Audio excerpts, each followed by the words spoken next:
C'est bon, c'est parti. Jour 3 de tournage. Johan ne sait pas utiliser son téléphone pour faire de la vidéo.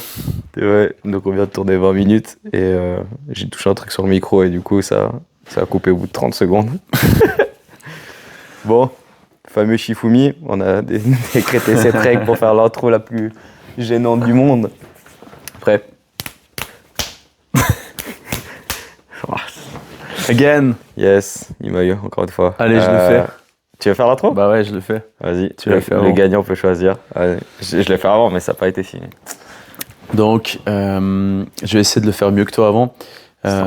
On est là sur ce podcast parce que tout simplement et facilement, on aimerait parler de vin et on aimerait te parler aussi de ce qui nous a amené à faire du vin.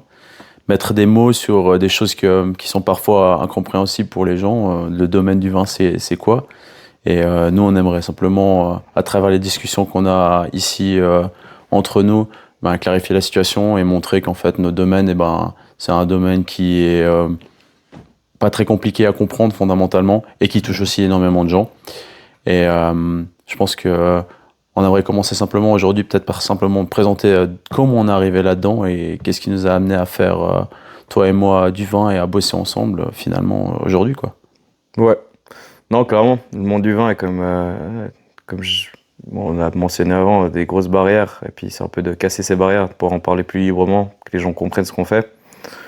Mais ouais, c'est un podcast qui est important. On en a parlé déjà plusieurs fois pour le faire. De pouvoir le démocratiser, de dire ce qu'on fait au jour le jour, que les gens comprennent. Il y a quand même pas mal de flou dans notre métier. Déjà, qu'est-ce que c'est un sommelier, qu'est-ce que c'est un œnologue? C'est des termes qui, des fois, paraissent un peu barbares pour la plupart des gens, qu'ils ont déjà entendu, mais ne savent pas exactement ce que c'est. Donc, non, d'en parler, c'est cool. Aussi, le vulgariser, je pense, c'est important. Le monde du vin peut paraître très élitiste, parfois. Pourtant, nous, on est deux jeunes, puis on est 100%... disons, crédible à parler de vin et tout le monde l'est, peu importe le niveau, vous n'avez pas besoin d'avoir fait une école particulière ou d'être un grand savant dans le monde du vin ou de boire du vin depuis 40 ans pour en parler. Donc ça, c'est aussi cool. Et puis voilà. Maintenant, l'idée de ce podcast, c'est vraiment de démocratiser tout ça, de raconter un peu nous ce qu'on fait au jour le jour. On va aussi parler de nos projets, que ce soit personnel ou pour le domaine. Je pense que c'est important de voir comment est-ce qu'on se projette, comment est-ce que ça évolue. Et puis voilà. Mais non, pour la petite histoire, du coup, moi, j'ai une famille qui est dans le vin. Donc, Domaine Capitaine, je suis à la maison, grande chance. Mais après, j'ai toujours en fait donné un coup de main à mes parents quand j'étais jeune. Au début, c'était pour l'argent de poche plus que pour travailler dans le monde du vin. Puis au fur et à mesure, en donnant un coup de main, j'ai toujours aimé ce que je faisais, je comptais pas mes heures. Et puis j'ai dit, mais en fait, c'est cool ce que mes parents ils font tous les jours. Donc pourquoi pas partir là-dedans. Je me suis renseigné, il y a une école qui est à 5 minutes de chez moi, qui s'appelle Changin. Et on s'est rencontrés d'ailleurs, en 2019. C'est vrai. Et je me suis dit, avant de faire l'école, il y a une année, on devait faire des stages. Je suis parti une année à Zurich et je me suis dit, je vais faire de la pratique, je vais voir comment c'est de bosser dans une cave pendant une année. Et si je kiffe, c'est parti, on fait l'école. Je suis pas un grand scolaire, mais si t'aimes ce que tu fais et puis que t'as des projets pour après, c'est toujours plus simple d'étudier, je dirais. Et puis du coup, voilà, je suis parti sur Changin. C'est un bachelor de 3 ans, on s'est rencontrés là-bas. On est devenus super potes. Et puis après, je suis parti donc à la fin de Changin pendant 2 ans à l'étranger, où j'ai fait un mix de bosser pendant les vendanges à différents endroits, où j'alternais entre l'hémisphère nord et sud. Et puis je suis revenu là il y a 3 semaines, donc tout frais du voyage. Avec une caméra et des micros pour nous filmer et puis pour parler de vin, quoi. Pour raconter ma vie, parce que je pense qu'elle est super intéressante. Non, mais c'était une idée qui m'est venue aussi à travers le voyage, de raconter. Moi, j'ai vu, il y a plein de gens qui me demandaient où j'étais, comment c'était le vin dans différents pays. Ouais. Donc, j'ai bossé aux US, en Argentine, en Italie. J'ai fait un petit crochet par la Nouvelle-Zélande aussi. Et c'est plein d'endroits super différents, que ce soit dans le climat, les cépages, dans la manière de commercialiser le vin, Les clients aussi sont différents, ils n'ont pas les mêmes goûts. Donc non, je recevais beaucoup de questions à travers Insta ou des gens qui connaissaient mes parents. Ou... Ouais, de tes potes, ouais. Ouais, de mes potes tout bêtement. Et puis je me suis dit, bah, c'est cool si on peut une fois en parler et de raconter ça. On adore les deux le vin, on parle tout le temps de vin, Ouais, même quand on n'est pas au boulot. Tout à fait. C'est vrai qu'il y a deux choses déjà dans ce que tu dis là maintenant. La première, c'est qui me viennent à l'esprit là, c'est que la première, souvent moi j'ai la question de ah ouais, t'as fait des études dans le vin en fait, t'as fait un bachelor en œnologie, ça existe ce genre de choses. Et je suis là ouais, ça existe. D'ailleurs la Changin, l'université, elle a Nyon là et c'est une très bonne école qui est très connectée avec le reste de l'Europe et tout. Et voilà, c'est vrai que ça amuse un peu les gens de savoir qu'il y a vraiment des professionnels qui ont un titre bachelor pour être ingénieur en œnologie. Ouais. Et la deuxième chose, c'est que nous pour nous c'est normal parce qu'on connaît le vin d'Europe, donc ces grands pays producteurs de vin, mais en fait on fait du vin partout sur la planète. Et nous c'est ce qu'on connaît, ce qu'on a appris avec le temps, et puis ce qu'on a voulu voir autant toi que moi en allant bosser ailleurs sur cette planète en fait, simplement. Ouais. Parce qu'on a eu un peu le même parcours en soi. Alors on a, je dirais, atterri dans le monde du vin un peu différemment, mais après on s'est vu à Changin, puis t'es aussi parti à l'étranger, donc. C'est ça, ouais. Ouais, moi je suis pas issu du même endroit que toi parce que moi je suis issu du Valais. Et comparativement à toi, moi j'étais pas dans une famille où on avait une cave. On était propriétaire de vignes parce que c'est un peu historique chez nous. Souvent les gens, Valaisans, ouais. tous les bons Valaisans ont possédé ou possèdent des vignes. Ouais. Et mes grands-parents étaient les deux donc des vignerons qui faisaient du raisin et qui le livraient pour des caves pour le transformer et en faire du vin. Du coup, j'ai toujours été un peu lié de près ou de loin aux travaux de la récolte notamment.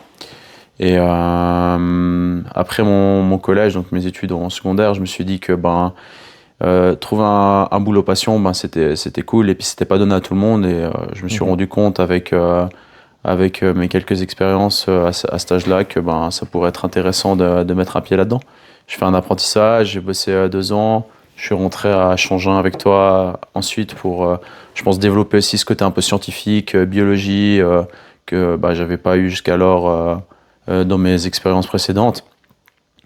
Et ouais, après ces quelques expériences que j'ai faites aussi à l'étranger, aux États-Unis, en Afrique du Sud, en Nouvelle-Zélande, et je pense que la boucle était bouclée, il fallait rentrer en Suisse.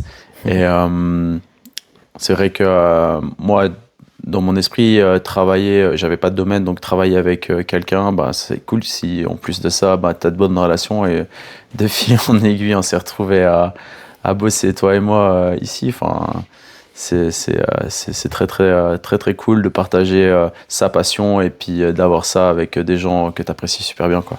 Ouais. Il y a un peu tout qui s'est aligné en soi. Des choses ont fait qu'on a voyagé plus ou moins dans les mêmes périodes.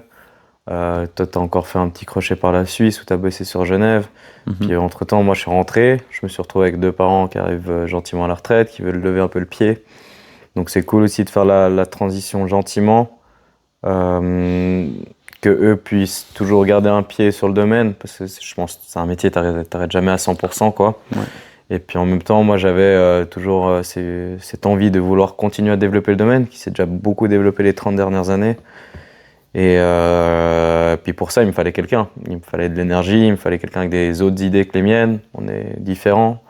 Et puis même si on s'entend très bien, on a chacun un peu nos délires, puis nos envies. Et puis des sensibilités différentes, je pense aussi, pour le métier. Puis on se complète super bien. Donc t'as atterri un peu dans le sens par hasard ici, mais qui n'est pas un hasard complet, où toi tu cherchais un truc où tu pouvais t'épanouir, créer un truc, avoir quand même ta liberté. Puis moi je cherchais quelqu'un pour me soutenir, pour développer le domaine. Et puis voilà, maintenant t'es là.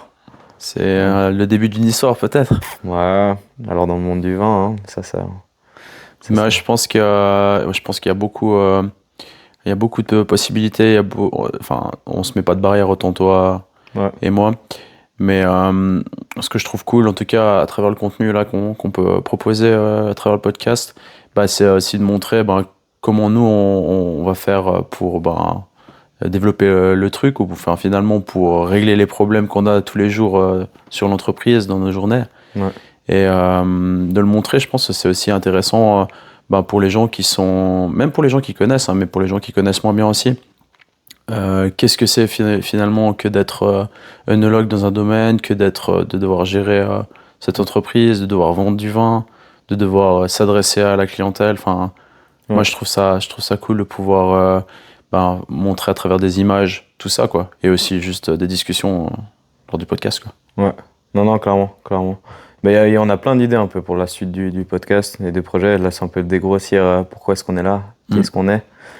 Mais non, c'est clair, le monde du vin est super varié, on touche à tout. On bosse tous les jours avec des gens qui produisent des bouteilles, des étiquettes, des bouchons, ceux qui font les cuves, je sais pas, un mécano dans les tracteurs. Donc on a vraiment un contact avec plein de gens différents. Dans la vente aussi, il y a des gens qui sont spécialisés dans le marketing. Tout à fait. On a des rendez-vous avec des tonneliers. Donc c'est super intéressant. Et puis de pouvoir un peu expliquer, je pense que les gens sont intéressés, ils ont souvent peur de parler de vin parce qu'ils pensent justement que c'est un peu ce monde élitiste et puis que tu peux pas en parler si t'es pas un monstre bon connaisseur dedans. Et je vois, moi j'ai plein de potes j'ai déjà fait plusieurs fois ici, où je présentais très simplement et très basiquement les vins, comment déguster, pourquoi ils ont différents arômes, pourquoi est-ce qu'il y a des couleurs différentes. Donc c'est des trucs tout bêtes, mais au moins tu démocratises un peu le truc et puis les gens ont vraiment de l'intérêt pour le monde du vin, c'est juste des fois ils ont juste peur de donner leur avis. Puis nous ça nous paraît normal tout ça parce que maintenant on a quand même roulé notre bosse, hein. On a fait quelques petites expériences, on a testé des choses et c'est un bon exercice je trouve d'essayer d'expliquer tout ça de manière vraiment facilement et que ça soit compréhensible pour tout le monde. Ouais. Du coup je me réjouis d'essayer de le faire en tout cas. Ouais, ça va être cool. Puis on a la chance d'être les deux dynamiques, puis dans un domaine qui bouge beaucoup. Ça, c'est cool aussi. Ça permet un peu on va pas juste raconter en mode j'ai pris la cuve numéro 12 et puis j'ai fait ça dedans, tu vois. Genre, t'as tellement de trucs qui t'arrivent tous les jours. Aussi, rien que le fait de gérer une entreprise, parce qu'on parle de vin et d'une cave, mais de bosser avec d'autres gens, d'organiser. Nous, on va pas avoir les mêmes fonctions aussi. Genre, chacun un peu. Je sais pas, par exemple, toi, tu fais un peu de vente. Moi, je n'ai jamais touché à la vente. Alors, je fais de la vente le samedi matin, mais je vais pas directement vers les restaurateurs et autres. C'est aussi un métier à part entière, tu vois. On a des commerciales ici aussi. C'est des métiers qui sont fusionnés avec notre entreprise, mais qui n'y met rien à voir avec la production de vin pure et dure. C'est vrai qu'on reste quand même à une taille, pour l'expliquer, hein, niveau de l'entreprise dans laquelle on travaille, donc le domaine de la capitaine, taille où fondamentalement on doit s'attendre à devoir tout faire en fait dans nos journées. Ouais. Parce que c'est un domaine qui est à une échelle humaine. Hein. Ouais, c'est un domaine familial. Ouais, on touche à tout, quoi. Ouais, non, c'est sûr. Puis on aimerait rester aussi sur le côté familial. Nous, c'est important. Le but, c'est pas d'être une industrie. On se connaît tous, on se tutoie tous tous les jours.